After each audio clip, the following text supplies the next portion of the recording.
Hello again, Gills fans. Welcome back to the latest episode of Gills in the Blood TV. It is that time of the week. It's Thursday, so it's weekly review and match preview time. So we'll get straight into the Thursday edition of the Medway Messenger.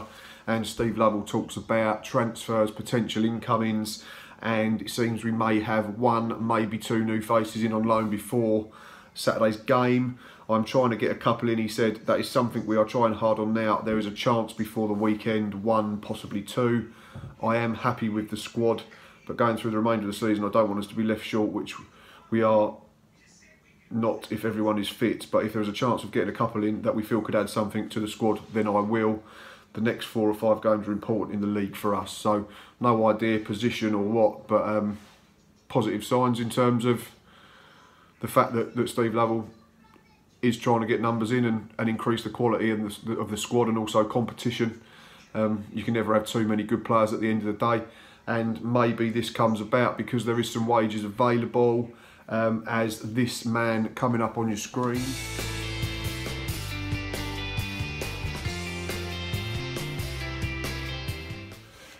As of course Connor Wilkinson, the striker, has left the club today on a permanent deal. He has gone back to Dagenham and Redbridge, where he excelled on loan over the last month or so, scoring 6 in 10 games. He has signed up for Peter Taylor's outfit on an 18-month deal. So we say thank you to Connor, all the best for the future. I don't think it ever really quite worked out as much as we'd have liked and he would have liked at the football club, but it is what it is. We can't change it. Connor can't change it. I, for one, hope he goes back to Dagenham and does well and scores goals. And obviously, abiding memory for me of his time at the Priestfield would be last March. That goal at Fratton Park shortly after coming on, which set us up for a 3-1 away win at a ground where we'd never won before. So thank you, Connor Wilkinson. And another player in the news today for Gills is this man.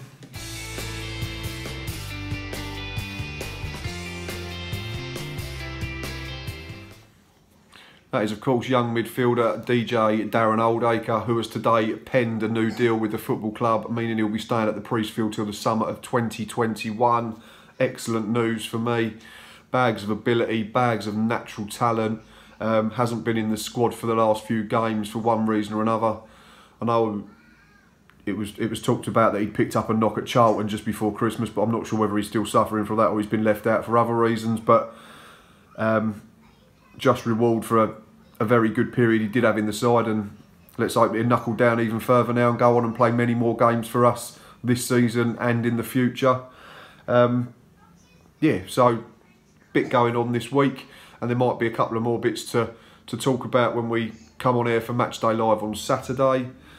Inside the Medway Messenger, Regan Charles-Cook talks for the Shouting Men. He talks about a couple of things. A couple of bits that jumped out with me were a bit about communication, a bit about injuries, and then another word that I've used plenty of times, and myself and Boz and Stocky have throughout the season, and that's consistency. But talking about communication can win and lose you games. You need to talk. It makes your life easier and your teammates. He said, when I'm playing behind the strikers, I can give them information. We are strongest as a unit, and it does help.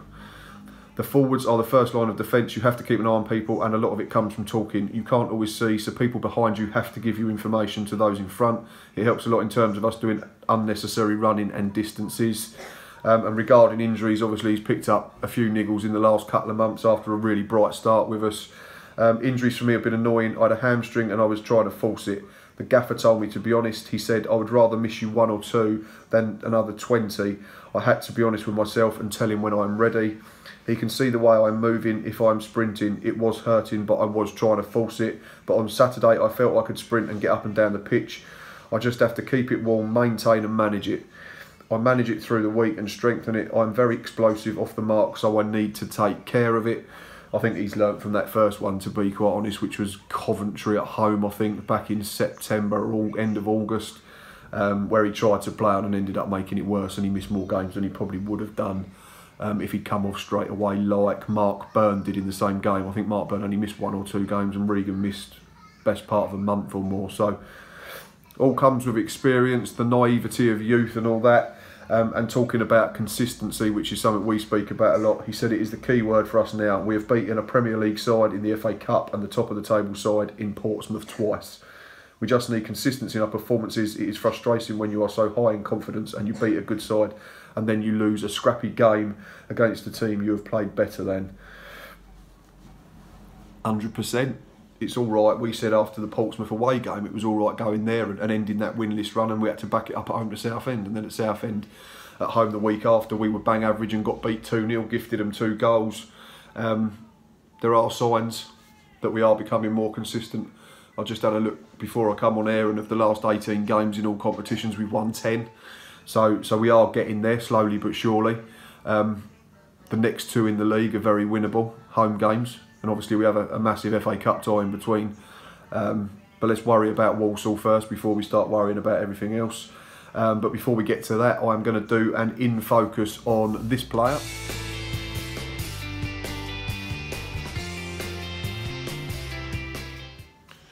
That is central midfielder and vice-captain Callum Reilly, who I think plenty of Gills fans would agree when he come back on a permanent deal in the summer, everyone was pretty excited.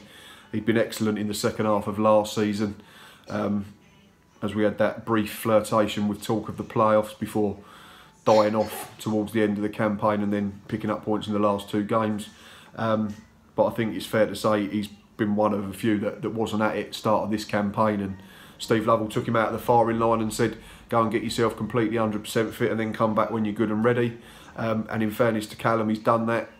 And at a time when there's talk of Tom Eaves leaving the football club, our top scorer, and other people having to chip in with goals, I think Callum Reilly's really stepped up to the plate.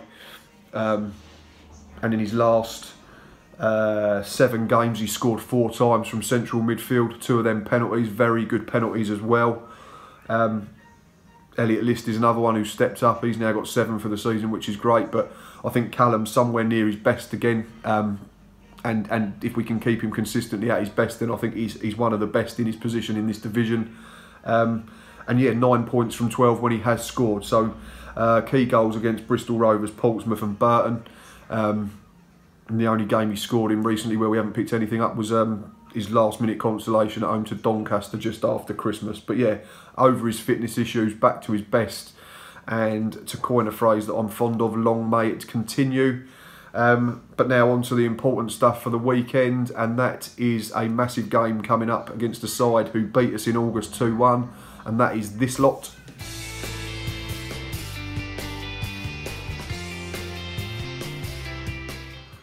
Walsall, a team that I tipped to finish bottom of the division back in my season preview in the summer.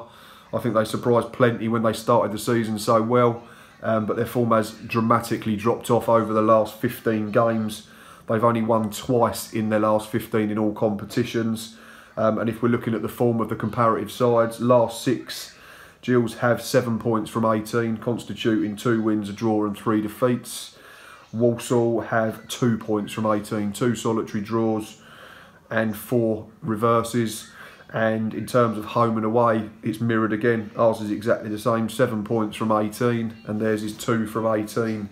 They've not won an away game in the league since the 6th of October. Ironically, that's when we went to Portsmouth and ended a massive winless run.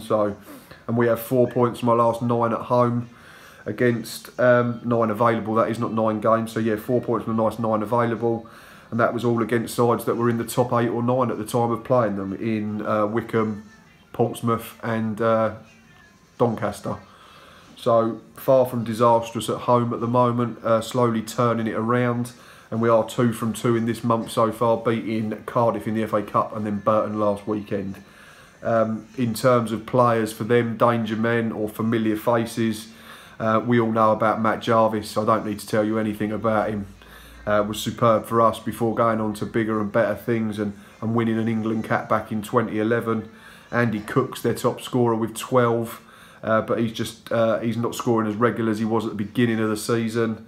And another one who was a real danger man at the Bescot back in August was Morgan Ferrier, who scored an absolute belter against us. But there is talk that he may be doubtfully come off injured in last week's game against Scunthorpe, I think. But back to us, team news. No Billy Bingham and no Dean Parrott still. But it looks like Connor Ogilvie, Barry Fuller, Gabriel Zakwani should all be okay. And Tom Eaves will hopefully be back in contention. So in terms of a team, I would pick the same 11 that beat Burton last week. So I would go with Thomas Holy in goal, and then Alex Lacey, Gabriel Zaquani and Connor Ogilvie as a back three. In front of them I'd have Luke O'Neill, Mark Byrne, Callum Reilly and Bradley Garmston from right to left. And I'd play Regan Charles-Cook in behind, and a strike pairing of Josh Parker and Elliot List. My bench would be Tom Hadler, Max Amar, Barry Fuller at the expense of young Aaron Simpson, Josh Rees. Very pleased for him to score that winner last week, but I don't think that means he comes into the starting 11. Liam Nash can keep his place on the bench, Brandon Hanlon as well, and I would put Tom Eaves on the bench in place of young Nolan Bow this week. But it was a toss-up between them, Bow and Nashy, to keep the 7th place on the bench, but that is my choice. And the important thing is a prediction. I'll have to wait until Saturday to get Boz's and hopefully Stockies as well if he's at the game. I'm going to go for a 3-1 Gillingham win, and I'm going to say goal scorers will be Elliot List, Callum Reilly and Tom Eaves from the bench. That's enough from me tonight. We are up to 986 subscribers on the channel, so please, please, please keep encouraging others to go and subscribe. Jules fans, EFL fans, League 1 and League 2. Comment down below on anything you've listened and watched tonight. Comment on the Facebook page and get in touch on Twitter and Instagram. And until next time, up the Jules.